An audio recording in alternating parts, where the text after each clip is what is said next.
La Terre.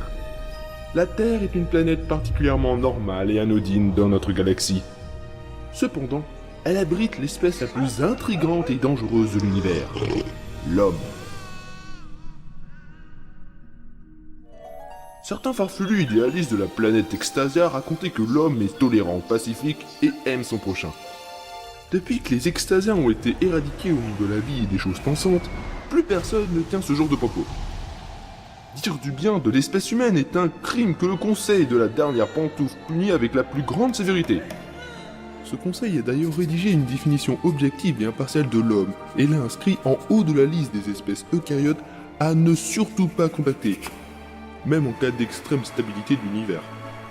Ceci permet de mieux comprendre le paradoxe de Fermi, qui est illustré par l'exode des Martiens et le nettoyage complet du système solaire. Il est intéressant de noter que ce passionnant épisode de l'histoire de la galaxie fait actuellement l'objet du dernier film de Val Kilmer intitulé Bull. Mais l'histoire que je vais vous raconter n'a pas grand chose à voir avec cette introduction. En 2021, 99,9% de l'espèce humaine s'est subitement transformée en zombie, sans raison apparente. C'est là, au cœur même de Paris, que tout commence.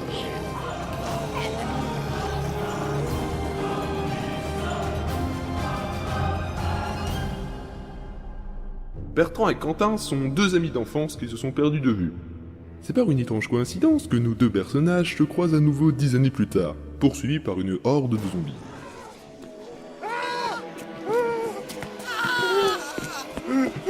Hein? Quentin? Bertrand?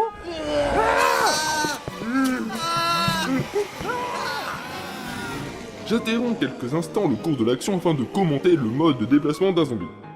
Un zombie est un mort-vivant qui marche lentement. Très lentement. En théorie, cela avantagerait nos deux protagonistes. En effet, il est aisé de distancer une troupe de zombies dans une grande avenue. Mais il se trouve que nos deux fuyards courent aussi rapidement qu'ils marchent. Ainsi, j'ai pris la liberté de faire une avance rapide afin de vous épargner une course-poursuite des plus effrayantes. Regarde, un immeuble droit devant. Vite, derrière la porte! Il était moins une. Ça faisait longtemps, hein? De quoi? Qu'on ne s'était pas vu. T'es bien Quentin Flush, non? Ah oui, si, c'est bien moi. Excuse-moi, j'ai un peu la tête à autre chose en ce moment. Oui, c'est sûr que le moment est... Oui, les escaliers. Il est temps de rappeler à nos auditeurs comment faire pour échapper à une horde de zombies. En terrain plat, vous n'avez aucune chance. Tôt ou tard, vous vous ferez choper. Le secret est de se mettre en haut d'un escalier. C'est simple, mais tout le monde n'y pense pas.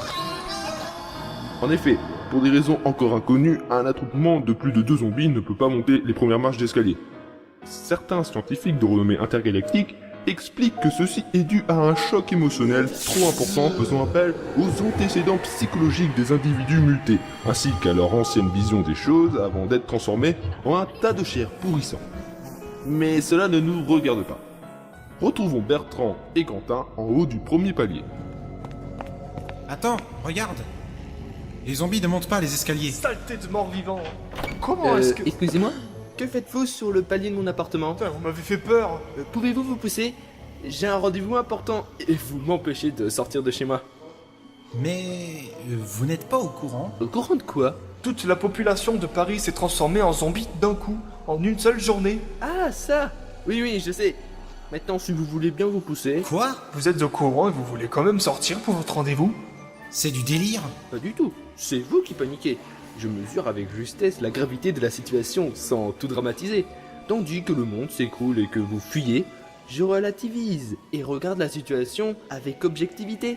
Gardez votre sang-froid et vous verrez. Vous êtes totalement cinglé. Comment voulez-vous relativiser? On vient d'échapper à une mort atroce.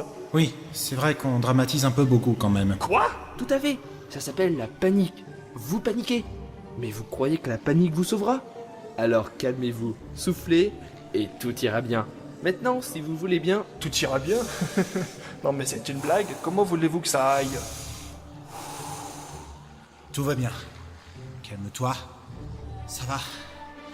Tout va bien. Voilà, vous avez tout compris. Dites, vous voulez un peu de café? Mais, et votre rendez-vous? Mon rendez-vous vient à l'instant d'être annulé.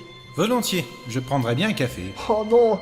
Ma famille, votre famille, vous abandonnez les gens que vous aimez? Vous ne comprenez donc pas? C'est fichu. Il ne reste plus que 5 personnes vivantes sur Terre. Au lieu de chercher les morts, pourquoi ne pas s'occuper des vivants?